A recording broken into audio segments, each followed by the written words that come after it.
Good morning friends, मैं सुन शर्मा से class में आपका स्वागत करता हूं। आज की मेरी टॉपिक इंटरनेट बैंकिंग के सेकंड पार्ट से है। फर्स्ट पार्ट का वीडियो मैंने अपलोड कर दिया था, मुझे उम्मीद है कि आप लोगों ने देख लिया होगा। अगर आप लोगों ने नहीं देखा है तो पहले प्लेलिस्ट में वो वीडियो लगी है, आप जाकर उसे देख लीजिए, देन इस वीडियो को देखिए, क्योंकि अगर पहले आप वो वीडियो देखते हैं तो आपको ये वीडियो ज़्यादा बेटर समझ में आएगी। अब मैंने आपको प्रीवियस के लेक्चर में बताया था ई वैलेट के बारे में, लास्ट में बता रहे थे ई वैलेट क्या होता है, कौन कौन से ई वैलेट होते हैं, जिसमें मैंने आपको कुछ एग्जांपल भी बताए थे, जैसे आपका फ़ोनपे था, गूगल पे था, भीम ऐप था, पेटीएम था और भी बहुत सारे ऐप होते हैं। तो इसमें हम ऐप से जुड़ी हुई कुछ बातें बता रहे थे, जैसे आपका पेटीएम कब आया, किसके द्वारा लॉन्च हुआ था, और भी उससे रिलेटेड कुछ बातें बताई थी। आज मैं कुछ ऐप के बारे में और बता रहा हूँ और उससे जुड़ी हुई कुछ बातें। जैसे आपको मैंने बताया था भीम ऐप के बारे में। भीम जो कि एक बहुत ही फेमस ऐप है। तो सबसे पहले एग्जाम में तो यही पूछ रहे थे कि भीम का पूरा नाम क्या होगा। भीम का पूरा नाम ध्यान रखेंगे, भारत इंटरफेस फॉर मनी।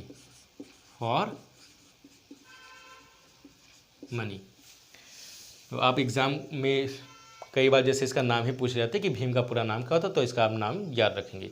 ये कब लॉन्च किया गया था? 30 दिसंबर मतलब 30 दिसंबर 2016 को लॉन्च किया गया था। किसके द्वारा? इंडिया पीएम के द्वारा, मतलब कि इंडिया पीएम। उस समय इंडिया के पीएम कौन थे? माननीय नरेंद्र मोदी जी, इंडिया पीएम। जब ये ऐप लॉन्च किया गया था, ये भी पूछ रहे थे कि उस समय गवर्नर कौन था। तो प्रेजेंट टाइम में तो आप कह सकते कांत दास है, लेकिन उस समय कौन था? उर्जित पटेल आप ध्यान रखेंगे, उर्जित पटेल। ये कब थे? जब आपका भीम ऐप लॉन्च किया गया था। कुछ और भी चीज़ें थी। ये भीम ऐप किसके द्वारा लॉन्च किया गया था? भीम ऐप आपका एनपीसीआई के द्वारा लॉन्च किया गया था, जो कि आरबीआई से कनेक्ट है। तो आरबीआई से कनेक्ट होने की वजह से ये एक सिक्योर ऐप है, जिस पर कि हम भरोसा कर सकते हैं। वैसे तो सारे ऐप जितने मैंने बताते वो सभी सिक्योर हैं। तो ये आप पर डिपेंड करता है कि आप कौन सा ऐप यूज़ करते हैं। जो भी आपको अच्छा लगता है वो आप यूज़ कर सकते हैं अपनी सुविधा के अनुसार। ऐसा नहीं कि कोई ऐप बहुत अच्छा है, कोई बेकार है, ऐसा कुछ भी नहीं रहता। बस हाँ, कुछ ऐप इसलिए थोड़ा पॉपुलर हो जाते हैं कि वो कैशबैक की सुविधा उपलब्ध करा देते हैं कि आपने इतना ट्रांसफ़र किया, इतना हो गया। या कुछ ऐप और भी फेमस इसलिए होते हैं कि वहाँ पर जब आप ट्रांजैक्शन करते हैं तो ट्रांजैक्शन करते समय कुछ ऐप से ज़्यादा करते हैं, कुछ से कम करते हैं। इस वजह से ये कॉम्पिटिशन लगा रहता है ऐप में। तो अपनी सुविधा के अनुसार यूज़ कर सकते हैं। एनपीसीआई के द्वारा जारी किया गया, के द्वारा जारी किया गया। अब ये इसमें एनपीसीआई का पूरा नाम पूछ लेते हैं, जिसका आप नाम याद रखेंगे, national payment corporation of India. Payment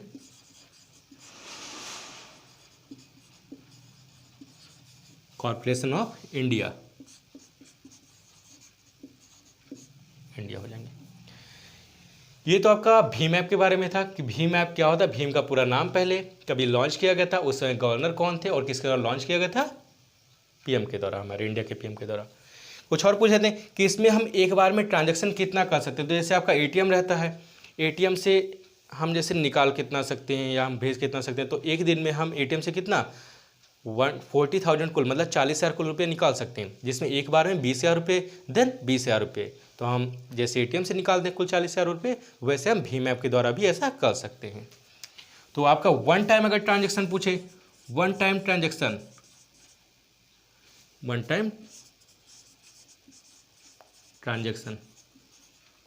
इसमें हो जाएगा आपका 20,000।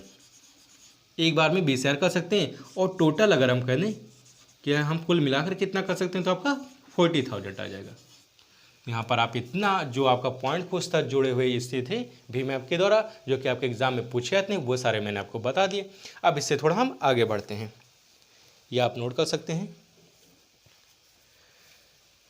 देखिए उसमें हमने जो आपका पेटीएम बताया था, पेटीएम में क्या था कि इसमें और उसमें थोड़ा डिफरेंस ये था कि पेटीएम आपका एक ई वैलेट ऐसा था कि पहले आप बैंक का रुपया पेटीएम में जाता था, देन पेटीएम से आपके फिर बैंक में जाता था। मतलब कि पेटीएम भी एक टाइप का बैंक ही था, कि जिसमें आप पैसा जमा करते हैं, क्योंकि वैलेट होता है, वैलेट का मतलब ये होता है कि उसमें हम पैसे रखते हैं, देन उस पैसे को हम निकाल कर फिर कहीं अलग भेजते हैं। आपका भीम में क्या रहता था, एक बैंक से दूसरे बैंक में आपका पैसा ट्रांसफ़र होता है कहते हैं। तो इसमें आपका अगर पूछें कि सर्विस कैसा रहता है, तो bank to bank money transfer होता है। देखिए, जब हम मनी को एक स्थान से दूसरे स्थान पर ट्रांसफ़र करते हैं तो आपसे क्या पूछा आता है, जैसे आपके पास में कुछ और चीज़ पूछा आता है, कहने का मतलब जैसे आपका OTP आता है। तो हम जब ट्रांसफ़र करते हैं तो आपके लिए आवश्यकता क्या होना चाहिए, जिसमें मैंने आपको बताया था कि बैंक का अकाउंट नंबर होना चाहिए और IFSC कोड होना चाहिए। तो बैंक का अकाउंट नंबर और IFSC कोड तो आपको किसी का आसानी से मिल जाएगा, किसी का भी मिल सकता है, ठीक है।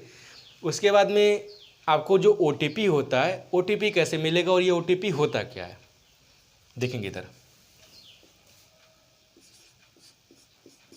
जब हम पैसे एक जगह से दूसरी जगह ट्रांसफ़र करते हैं या भेजते हैं या लेते हैं, जो कुछ भी करते हैं, तो वहाँ उसमें एक OTP मतलब एक मैसेज आता है मोबाइल में, जिसका पूरा नाम होता है वन टाइम पासवर्ड। ये वन टाइम पासवर्ड जो होता है, इसकी मैक्सिमम जो ड्यूरेशन रहती है ये 2 मिनट तक मैक्सिमम होता है। तो कुछ जगहों पर से 15 ही सेकंड होते हैं, ऐसे रहते हैं। वहाँ पर आपका मैक्सिमम जो ड्यूरेशन होता है 2 सेकंड होते हैं। इसका पूरा नाम जो होगा, यही पूछा था कई बार, one time password. One time password हो जाएंगे।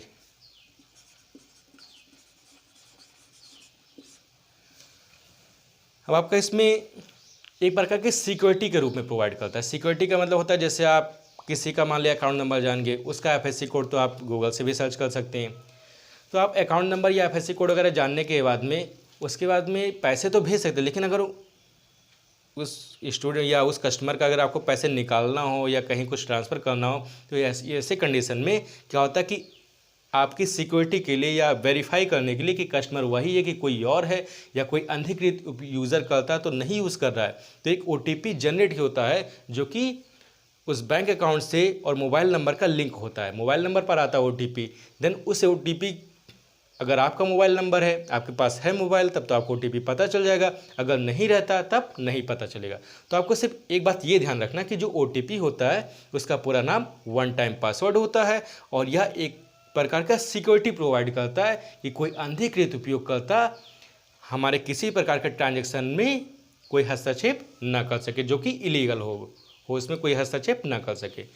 तो OTP क्या होगा, एक प्रकार का सिक्योरिटी प्रोवाइड करेगा। सिक्योरिटी मतलब अगर ऐसे कह दिया कि आप कोई भी काम हमें करें तो हमसे पूछ कर करें। अब सोचिए, अगर आपको हर एक काम पूछ कर करना होगा तो क्या आपसे गलतियां हो सकती हैं? अगर उसका करें तो गलतियां कभी नहीं, क्योंकि आप हर एक काम पूछ कर करेंगे। तो जब पूछ कर करेंगे तो आपकी तो कोई गलती नहीं होगी, अगर गलती होगी तो जिससे आप पूछ रहे हैं उसी की गलती मानी जाएगी। तो ये OTP एक प्रकार से ये होता है कि आप उससे पूछ रहे हैं, जिस बंदे के अकाउंट में कोई ट्रांजेक्शन वगैरह कुछ करना है, ये कहते हैं, तो आप ये OTP आपको सिक्योरिटी प्रोवाइड करेगा। नाउ कम QR कोड होगा। QR कोड जिसको हम क्या कहते हैं, पूरा नाम होगा quick response, QICK, quick response code. QR code, ये QR कोड क्या होता है? देखिए, जैसे मैंने आपको फंडामेंटल जो कंप्यूटर का पहला चैप्टर था उसमें बताया था मैंने, इनपुट डिवाइस में BCR, बारकोड रीडर। तो जो बारकोड रीडर था उसमें मैंने आपको बताया था कि एक डिवाइस होती है जो कि आपके बारकोड को पढ़ती है। जैसे मैंने आपको बताया था कि बारकोड जो होता है उस पर क्या होता है, किसी प्रोडक्ट के बारे में लिखा होता है, उस प्रोडक्ट को आइडेंटिफाई करता है। तो जैसे बारकोड में किसी प्रोडक्ट के बारे में लिखा होता है, वैसे जो आपका QR होता है उसमें उस ऐप के बारे में लिखा होता है, और जो यूज़र होता है उस यूज़र के डेटा को उसमें स्टोर होता है। आप इसमें ऐसा कह सकते हैं कि जो आपका QR कोड होता है वो आपका क्या करता है, कंटेंट डेटा, मतलब कि डेटा को इकट्ठा करता है। कंटेंट डेटा, अब कैसे डेटा को इकट्ठा करता है, फॉर ये लोकेटर हो जाएगा, लोकेटर या आइडेंटिफायर, मतलब हम पहचान करता है, या आइडेंटिफायर हो जाएगा। दैट्स पॉइंट्स ये दैट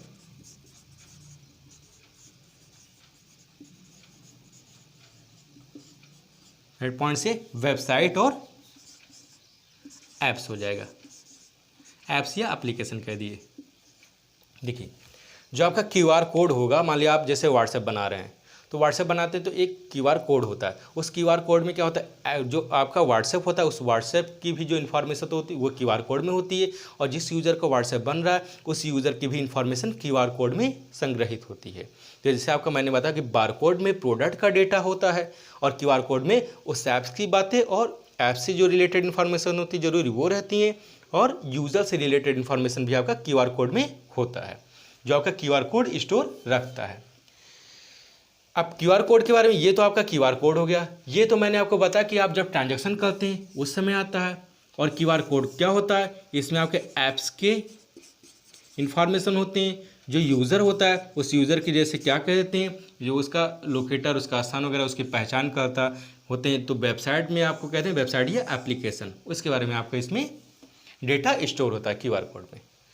अब क्यूआर कोड के बारे बाद में फिर एक और आएंगे नेक्स्ट पॉइंट।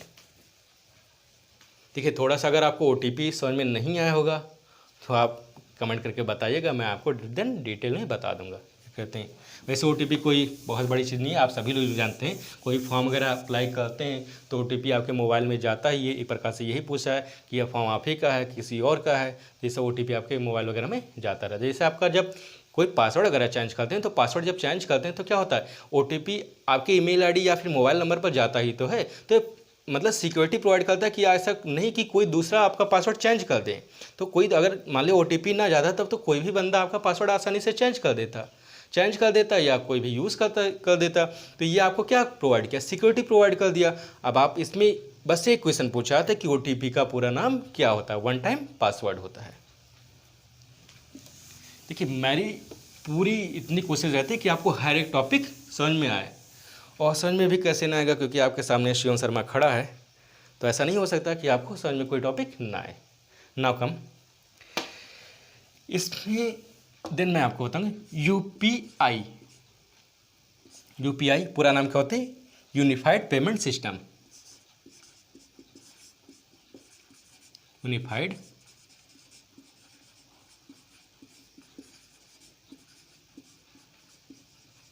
Payment system. अब एक क्वेश्चन एग्जाम में पूछाते हैं, जैसे ईपीएफओ के एग्जाम में पूछा गया था, ये पूछा गया था 2017 में पूछा गया था कि सबसे ज़्यादा जो ट्रांजैक्शन है वह ट्रांजैक्शन कौन से राज्य में किया गया, डिजिटल ट्रांजैक्शन।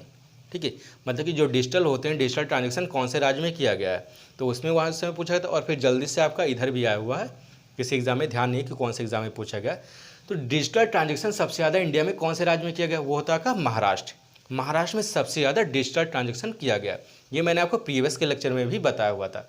अब जब डिजिटल ट्रांजैक्शन महाराष्ट्र में हुआ है तो कई ऐप होते हैं जिसके द्वारा किया, जैसे गूगल पे है, फ़ोन पे है, किसके द्वारा किया गया ये भी पूछा जा सकता है। पूछा तो अभी फ़िलहाल नहीं गया, तो वो आपका यूपीआई के माध्यम से सबसे ज़्यादा डिजिटल ट्रांजैक्शन किए गए हैं महाराष्ट्र में। ये आप दोनों क्वेश्चन ध्यान रखेंगे।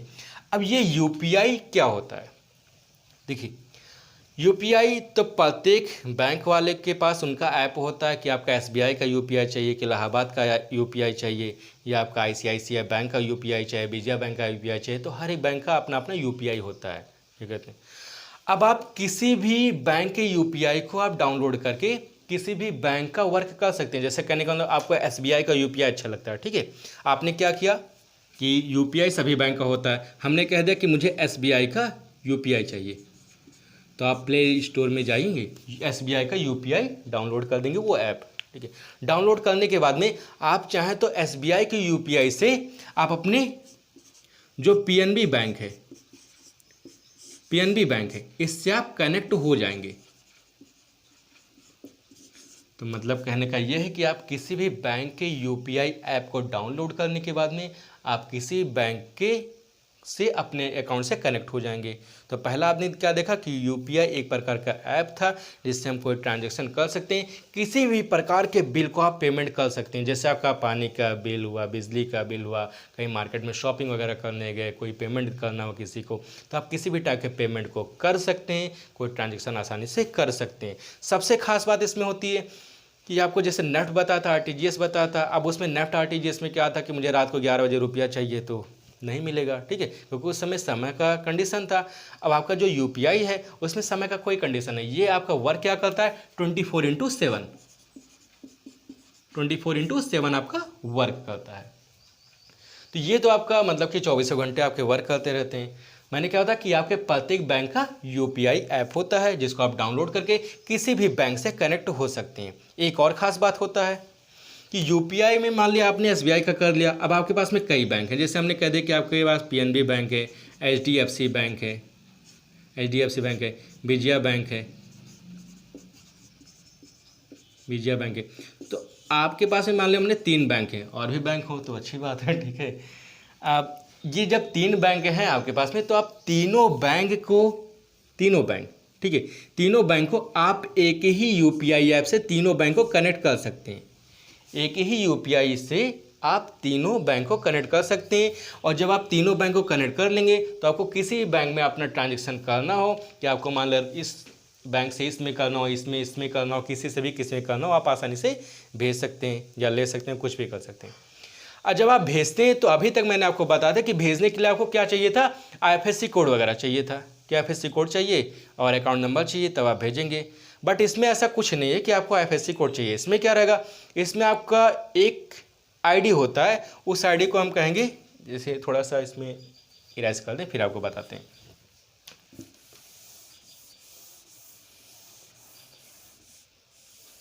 देखिए इसमें एक आईडी होगा आपका, इसको कहते हैं वीपीए का पूरा नाम होगा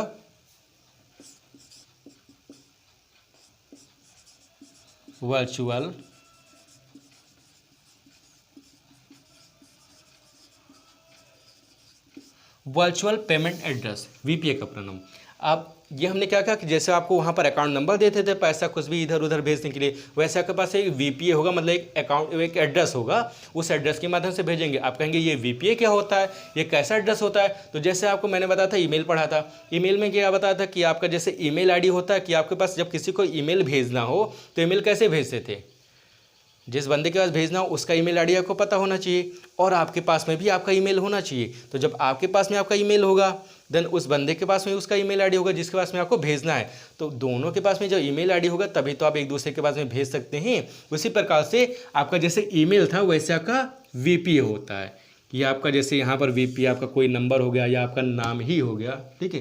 जैसे हमने कहा देखिए मान लो सीएसए क्लासेस हो गया, सीएसए क्लासेस हो गया। अब जब सीएसए क्लासेस हो गया तो बीच में क्या लगा था, @ लगा था। अब यहाँ gmail.com नहीं होगा, बल्कि यहाँ पर होगा उस बैंक का नाम होगा, ठीक है। कौन से बैंक का, जिस बैंक का आपको एड्रेस करना है। तो एसबीआई का मान लो हमने करना, तो ये हमारा क्या हो गया, एक वीपीए एड्रेस हो गया। यहाँ पर आप कोई भी नाम रख सकते हैं, और ये नाम जो होगा वो यूनिक होता है।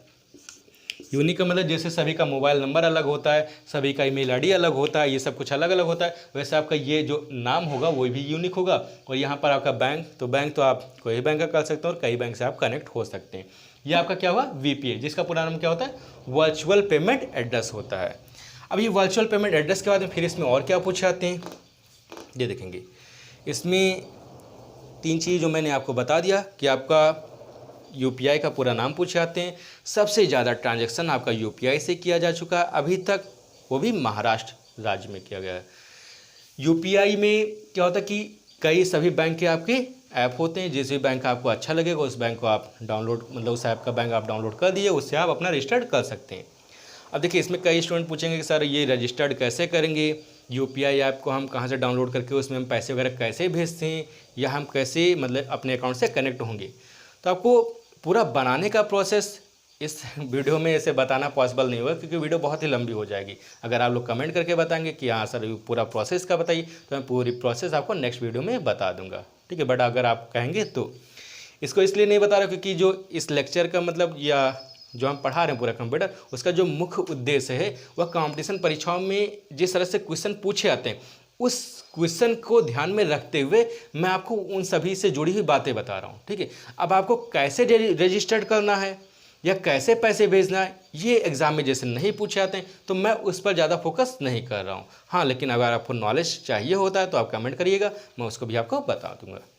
नाउ कम, तो यूपीआई से जुड़ी हुई बातें जितनी मैंने बताई आप उसको नोट करिएगा। अब यूपीआई के बाद में देखिए, हमने जैसे यूपीआई को बता दिया कि यूपीआई होता है। यूपीआई में एक और ध्यान रखिएगा कि यूपीआई जो रहेगा वो भी आपका एनपीसीआई के द्वारा मान्यता दी जाती है। मंदी इसके द्वारा भी इसको मान्यता दी गई है, मान्यता दी गई है।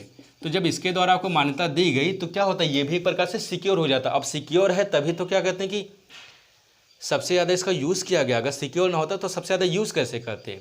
दूसरी चीज़, इसमें सिक्योर तो सारे ऐप हैं, लेकिन इसी का सबसे ज़्यादा क्यों यूज़ किया गया, क्योंकि और ऐप में कुछ ना कुछ जब हम ट्रांजैक्शन करते हैं तो वहाँ पर क्या होता है कि ट्रांजैक्शन के कुछ चार्जेस कट जाते हैं, चार्जेस वहाँ पर कट जाते हैं। तो वो चार्जेस जो कटते हैं थोड़ा एक्स्ट्रा भी कट जाते हैं। लेकिन यहाँ पर चार्जेस क्या होते हैं कि 50 पैसे कटते हैं, 50 पैसे पर ट्रांजैक्शन कटते हैं। मतलब हम कितना अगर 10 या 10 लाख भेजें जो भी करते तो वहाँ पर जो हमारा ट्रांजैक्शन होगा, ठीक है, वो कितना कटेगा, 50 पैसे कटेंगे। तो जो कुछ भी नहीं है, इसलिए हम इसका यूज़ आसानी से करते हैं। एक और इसमें खास बात है कि ये जब हम इससे करते हैं ट्रांजैक्शन, तो आपका जैसे एसबीआई से हम इलाहाबाद में भेज रहे हैं तो एसबीआई से वो इलाहाबाद में जाएगा, मतलब कि बैंक से बैंक में जाता है। और आपका बाकी जैसे था, जैसे मैंने आपको पेटीएम बताया था, तो पेटीएम में क्या था, एसबीआई से भेजे तो एसबीआई से पैसा पहले पेटीएम में जाता है, तो पेटीएम भी एक प्रकार का बैंक होता है, ठीक है। अब देन पेटीएम से रुपया फिर क्या होगा, इलाहाबाद में जाएगा। तो हमारा 3 स्टेप में गया, मतलब कि एसबीआई से डायरेक्ट इलाहाबाद में नहीं गया, बल्कि एसबीआई से पहले पेटीएम में गया, देन पेटीएम में जब पैसा इकट्ठा हो गया उसके बाद में वो इलाहाबाद में गया। तो पेटीएम आपका ई वॉलेट के रूप में काम किया। लेकिन यहाँ पर क्या था, एसबीआई से डायरेक्ट हमारा इलाहाबाद में गया। तो bank to bank money transfer इसमें होता है। Now come next. इसमें थोड़ा सा आपको एक क्वेश्चन और कन्फ्यूजन हो जाए, 2-3 पॉइंट और है, इसको देख लीजिएगा। इसमें जो मनी सेंड करते हैं, देखिए मनी एक प्रकार सेंड करते हैं और फिर क्या होता है, मनी को हम रिसीव भी करेंगे। तो मनी को जो सेंड करते हैं उसको हम कहेंगे पुश, उसको पुश करना कहेंगे। और जो मनी को हम क्या करते हैं, रिसीव करते हैं, उसको हम कहते हैं पुल। तो ये दोनों आप ध्यान रखें कि मनी को हम रिसीव करना पुल कहलाता है, पीडब्ल्यूआर पुल। और यहाँ पर आपका पुश करना कहलाता है जब मनी को हम सेंड करते हैं। ये जो आपका मेथड है यूपीआई का मेथड, वो आपका आईएमपीएस के द्वारा, आईएमपीएस जैसे मेथड मैंने बताया था उसी मेथड पर ये आपका आधारित किया, आपका ये तुरंत इमीडिएट मतलब वर्क हो जाता है। क्योंकि आपका जैसे आरटीजीएस था, अब हम किसी हॉस्पिटल में हैं मान लिया, और हॉस्पिटल वाला कह रहा है कि हमें रुपया इसी समय लाओ 20,000 दो, तो हम 20,000 उसे कैसे दे देंगे, क्योंकि आरटीजीएस या नेफ्ट तो काम करता नहीं उस तरह से। अब वो दोनों नहीं काम करता और उसके अकाउंट में मुझे भेजना है, तब हम क्या करेंगे, तो जब रात को 11 बजे तो रात को 11 बजे हम यूपीआई का ही तो यूज़ करेंगे। और बाकी हम कोई ऐप, जैसे बहुत से ऐप हैं, आप सभी ऐप को यूज़ कर सकते हैं। मैं ऐसा नहीं करूँ कि ये बहुत ही बेटर है, ठीक है, वो तो आपकी सुविधा अनुसार डिपेंड करता है। क्योंकि आपको और कुछ ऐसे फेमस है जिसमें मैंने आपको बताया कि कैशबैक भी उसमें रहते हैं। नॉकम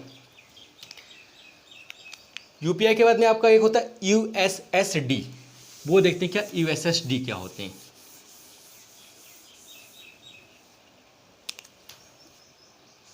यूएसएसडी इसका पूरा नाम क्या होता है, अनस्ट्रक्चर्ड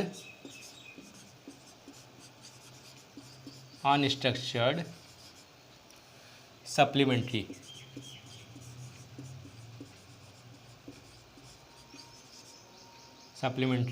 सर्विस।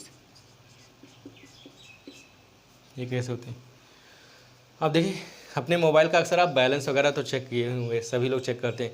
तो ऐसे बैलेंस चेक करते हैं तो कैसे करते हैं, *123 है या *141 है, ऐसे करके कुछ चेक करते होंगे। तो जैसे आप मान लिया एग्जांपल के लिए, मुझे नहीं पता कि कौन सा आप नंबर डालकर कैसे चेक करते हैं या कैसे करते हैं अपना बैलेंस। तो ऐसे मैंने कह दिया *141 हैश कर दिया, 141 हैश कर दिया। अब जैसे आपने ये किया तो आपका क्या होगा, बैलेंस आपका चेक हो गया, बैलेंस को आपने चेक कर लिया। अब बताइए जब आपने ये बैलेंस चेक किया तो आपको इंटरनेट की आवश्यकता ज़रूरी है, नहीं ज़रूरी है, और आप बैलेंस को आसानी से चेक कर सकते हैं। तो आपको जो यूएसएसडी था, उस यूएसएसडी से अनस्ट्रक्चर्ड सप्लीमेंट्री सर्विस होता है, इसके माध्यम से आप अपने बैंक के इन्फॉर्मेशन को चेक कर सकते हैं कि आपके बैंक में मतलब बैंक में कितना रुपया है, या अपने बैंक के ट्रांजेक्शन को भी कर सकते हैं। अब आपके बैंक में कितना रुपया है वहाँ पर आपको एक नंबर प्रोवाइड किया जाता है, वो तो बैंक पर भी डिपेंड करता है कि बैंक आपको नंबर क्या दे दे। जैसे तो एक नंबर होता है, और अपने बैंक में अगर आपका अकाउंट लिंक होगा तब आप उससे कनेक्ट कर सकते हैं। इसे होता है आपका *99#। तो जैसे आप अपना मोबाइल का बैलेंस चेक करते हैं, एक नंबर डायल करें, देन आपने कर दिया, तो वैसे आपका ये नंबर डायल करें और आपका बैलेंस चेक हो जाएगा। तो इसे हम कहते हैं अनस्ट्रक्चर्ड सप्लीमेंट्री सर्विस। ये अक्सर हम लोग के लिए ज़्यादा, क्योंकि उन गरीब वर्ग के लिए बहुत ही अच्छा है जिनके पास में सिंपल मोबाइल है, ब्लैक एंड वाइट मोबाइल है, नेट की फैसिलिटी नहीं होती। गांव में रहने वालों के लिए बहुत ही अच्छा जैसे रहता है कि जहां पर नेट की फैसिलिटी उपलब्ध ना हो या एक सिंपल मोबाइल हो जिसमें नेट ना चलता हो, तो उन लोगों के लिए भी ये सर्विस रहती है। बाकी जितनी सर्विस थे तो सिर्फ उन लोगों के लिए था जिस मोबाइल में नेट रहता है, उस मोबाइल से आप कर सकते थे। यहाँ पर इस सर्विस को लेने के लिए आपको नेट की ज़रूरत नहीं है, ये आपका हो जाएगा। अब इसमें अगर हम कहते हैं इस मेथड का जो यूज़ होता है, अगर हम दूसरे बड़े कंट्री में चले, जैसे बड़ा कंट्री का मतलब हो गया अमेरिका हो गया। अब अमेरिका में यूएसएसडी का यूज़ हम लोकेशन को चेक कर देते हैं, लोकेशन या कुछ सर्च करने के लिए। जैसे हम कहते हैं कोई होटल चेक करो कहाँ पर है, कोई हॉस्पिटल सर्च करना है कहाँ पर है, तो वो सब लोकेशन वगैरह जो सर्च करते हैं ये अमेरिका वगैरह में सर्च करते हैं, जहाँ पर वो यूएसएसडी का यूज़ करके करते हैं। तो अदर कंट्री में इसे लोकेशन का पता लगाते हैं यूएसएसडी की मदद से। और इंडिया में क्या करते हैं, बैंक के बैलेंस वगैरह को चेक करने में यूएसएसडी का यूज़ करते हैं।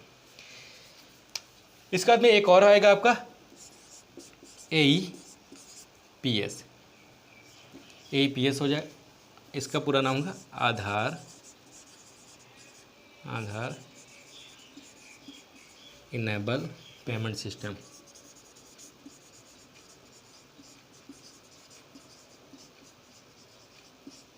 देखिए AEPS ये आपका एक है, ये आपका क्या होता है आधार। जैसे आपने देखो कि आधार से हम रुपया निकालते हैं, गए फिंगरप्रिंट्स अपना लगाया, ठीक है, देन रुपया वगैरह जो होता है वो निकाल लेते हैं। तो ये मेथड आपका गांव में बहुत ही ज़्यादा पॉपुलर है, क्योंकि गांव में जैसे हम कहते हैं कि बहुत से लोग मान लिया पढ़े लिखे नहीं है, और जब पढ़े लिखे नहीं है और उनके पास में एक अच्छी मोबाइल नहीं है, तो इससे नेट की सुविधा मान लिया नहीं है अगर, ठीक है, या जिसके पास में भी हो, कहीं पर भी हो, जो पढ़े लिखे नहीं है, नेट की सुविधा नहीं है, थोड़ा टेक्नोलॉजी नहीं जानते, तो क्या वो गूगल पे कहाँ यूज़ कर पाएंगे, वो कहाँ से मतलब आपका UPI वगैरह यूज़ करेंगे, या आसानी से उनको रुपया कैसे होगा। तो क्या करते हैं, उनका आधार कार्ड से वो अपना जाते हैं, फिंगरप्रिंट्स लगाते हैं और आधार कार्ड से अपना पूरा बैलेंस वगैरह की इंक्वायरी कर सकते हैं, आपके मतलब पैसे जमा भी कर सकते हैं और पैसे निकाल भी सकते हैं। ये बहुत ही सुविधाजनक है, जो कि मध्यम वर्ग के लोग में कह दें कि ऐसे जहाँ पर ज़्यादा पढ़े लिखे लोग नहीं है या ज़्यादा टेक्नोलॉजी नहीं है, या जिनके पास में मोबाइल वगैरह की फैसिलिटी ऐसे नेट वगैरह की नहीं रहती, वहाँ पर ये मेथड बहुत ही कारगर है। इससे क्या होता है, इतना ज़्यादा फ़ायदा मिलेगा कि अब बैंकों में लाइन वगैरह बहुत ही कम लगती है, बहुत सी जगह आधार से पैसे निकालते हैं। इसे बस प्रॉब्लम ये क्रिएट करती है, बहुत सी ज़्यादा सुनने को मिला हुआ कि कहीं 2000 निकालने गए, दुकानदार ने 4000 निकाल लिया, तो ये थोड़ा प्रॉब्लम क्रिएट हो जाता है। या फिर ऐसे कह दें कि कहीं आपने 4000 निकाला और बाहर जाकर आपने कहा कि हम 8000 निकाले, तो मतलब वो हमें 2000 दिया। तो कहने का मतलब है कि जो शॉपकीपर होता है, देखिए शॉपकीपर, दुकानदार जो होता है, और उसके बाद में जो होता है कस्टमर होता है, इन दोनों के लिए थोड़ा सा प्रॉब्लम ये क्रिएट हो जाती है कि कहीं कस्टमर बेवकूफ़ बना देता है दुकानदार को कि आपसे मैंने ज़्यादा निकलवाया था, आपने मुझे कम दिया, और कहीं ऐसा हो जाता है कि दुकानदार जो होता है वो कहता है कि आपने 4000 निकाला था लेकिन उसको 2000 दे देता, ऐसा भी हो जाता है। तो ये सब फ्रॉड इसमें चलते रहते हैं। इन सब से बचने के लिए थोड़ा सा कि अगर वो मिनी स्टेटमेंट निकाल कर दे दिया करे, प्रिंट आउट निकाल कर दे दिया करे, तो ये यहाँ पर आपका अच्छा हो जाएगा। हालांकि आपको याद क्या करना है, AEPS का पूरा नाम, AEPS क्या होता है, इसे फिंगरप्रिंट्स के माध्यम से आपके जो बैलेंस वगैरह होती है इसकी इंक्वायरी कर सकते हैं, ट्रांजेक्शन भी कर सकते हैं AEPS के माध्यम से, जिसमें कि आपका आधार कार्ड लिंक होता है। तो आधार कार्ड तो लगभग सभी का लिंक होता है। यह आपका AEPS सिस्टम हो गया। अब आपका डिजिटल फाइनेंस से जुड़े हुए कुछ क्वेश्चन और हैं जिसको हम थोड़ा बताते हैं, उसको नोट करें, वो भी आपके एग्जाम में पूछे जा सकते हैं। आगे कॉइन जो होते हैं, कॉइन मतलब जैसे सिक्का होता है, तो सिक्का कौन जारी करता है, भारत सरकार। तो पहला आप ध्यान रखेंगे सिक्का कौन जारी करता है, भारत सरकार। और जो नोट होता है, नोट कौन जारी करेगा, RBI बैंक होगा जो नोट होगा। नोट के बाद में एक क्वेश्चन और पूछे गए थे, मैंने इसको दिया ध्यान में था, जितने क्वेश्चन ध्यान में रहते हो सारे मैं आपको बता। KYC होता है, KYC जैसे क्या पूरे नाम होते हैं, नो योर कंज्यूमर,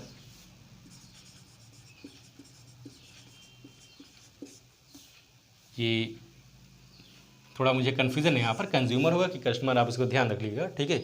कन्फ्यूज़न इस समय ध्यान नहीं आ रहा कि कंज्यूमर होगा या कस्टमर। तो यहाँ पर आपका केवाईसी जो होगा, केवाईसी ध्यान रखिएगा।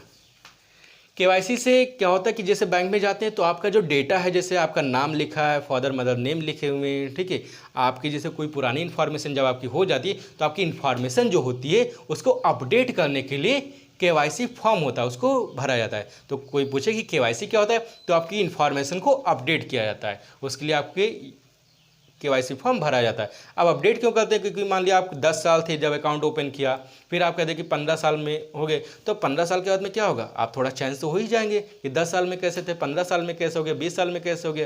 तो जब चेंज हुआ है तो आपके सिग्नेचर, थंबप्रिंट्स कुछ ना कुछ तो चेंज हो जाएंगे। तो वही आपके इन्फॉर्मेशन को अपडेट किया जाता है, जिसके लिए आपका केवाईसी फॉर्म भरा जाता है। ये आप देख लीजिएगा, बुक से ध्यान नहीं है मुझे इस समय, ध्यान नहीं आ रहा कि कस्टमर होगा कि कंज्यूमर होगा। Now come defaulter. डिफॉल्टर किसे कहते हैं, जैसे आपको दिवालिया, दिवालिया मतलब जो बैंक से कर्जा ले लेकिन उसे चुकाए ना, ठीक है, तो उसे डिफॉल्टर कहा जाता है। जो बैंक से कर्जा लेने के बाद में उसे नहीं चुकाता उसको डिफॉल्टर कहते हैं। एक होता है पैन। पैन क्या होता है, permanent account number, account number. Pan का पूरा नाम क्या होता है, परमानेंट अकाउंट नंबर। यह एक अस्थाई खाता संख्या होता है, ठीक है। ये क्या होता है, अस्थाई खाता संख्या, अस्थाई खाता संख्या होता है। ये क्वेश्चन हो जाते हैं। एक और क्वेश्चन पूछे जाते हैं आपके, जो जैसे आरबीआई के गवर्नर कौन है, शक्तिकांत दास, वो तो आप जानती होंगे, ठीक है, इस समय बहुत फेमस है क्योंकि आ रहे हैं 20 लाख करोड़ कहाँ दिया, कैसे दिया, ठीक है, वो सब आप लोगों ने देखा ही होगा। तो ये शक्तिकांत दास कौन, आरबीआई के गवर्नर है। याद रखिए, जो भी गवर्नर होगी जब आप एग्जाम देने जाएंगे तो ये सब आप जो इन्फॉर्मेशन उसको थोड़ा अपडेट कर लीजिएगा, क्योंकि हो सकता है उसमें चेंज हो जाए। इसके बाद में आपका आएगा रुपीज़। जो रुपीज़ आपका सिंबल है, वो रुपीज़ आपका सिंबल कब आया था, तो मैंने प्रीवियस वीडियो में बताया था कि 2009 हुआ था। तो जो रुपीज़ का सिंबल 2009 में तो आया था, बट उसको ऑफिशियली अडॉप्ट कब किया था, रुपीज़ सिंबल जो था उसको ऑफिशियली कब अडॉप्ट किया गया था, तो उसको आप ध्यान रखेंगे 5 मई सन 2010 को किया गया था। और इसलिए जो लैंग्वेज से इसमें, जैसे आपका रुपीज़, देखिए रुपीज़ कैसे लिखा था, ये लिखा था, तो इसमें दोनों आपके जैसे ये आर भी आता है और रा भी आता है, इन दोनों से मिलकर के बना हुआ है। तो इसमें आपका क्या है, देवनागरी जो भाषा यूज हुआ है, देवनागरी और रोमन का भाषा यूज हुआ है। तो अगर हम कहते हैं कि लैंग्वेज जो थी, लैंग्वेज, वह लैंग्वेज कौन सी यूज हुई है उससे आप ध्यान रखिएगा। ये से पूछे जाते हैं कि लैंग्वेज आपकी थी देवनागरी और रोमन। ये तो आपके पूछे जाते हैं डिजिटल फाइनेंस रिलेटेड। तो मैंने कोशिश की है कि आपके डिजिटल फाइनेंस से जितने भी क्वेश्चन थे वो मैंने आपको बता दिए। और ये वीडियो आपको कैसे लगी उसको आप बताइएगा। नेक्स्ट वीडियो में आपको बताएंगे, हो सकता है जैसे आपका गवर्नमेंट स्कीम, जो आपके सेंट्रल गवर्नमेंट की जो स्कीम है उसके बारे में आपको बताएंगे। क्योंकि सेंट्रल गवर्नमेंट में स्कीम जैसे आपका जनधन अकाउंट हो गया, प्रधानमंत्री ज्योति बीमा योजना हो गया, ठीक है, उज्ज्वला गैस योजना हो गया, कौन सा कब आया, किसके अंतर्गत कौन सी सुविधा दी गई, इन सब के बारे में हम आपको नेक्स्ट वीडियो में बताएंगे। तो ये वीडियो आप देखिएगा, इसका बहुत अच्छी तरह नोट्स बना लीजिएगा, जो कि आपका ट्रिपल-सी में बहुत सारे क्वेश्चन इससे आते रहते हैं।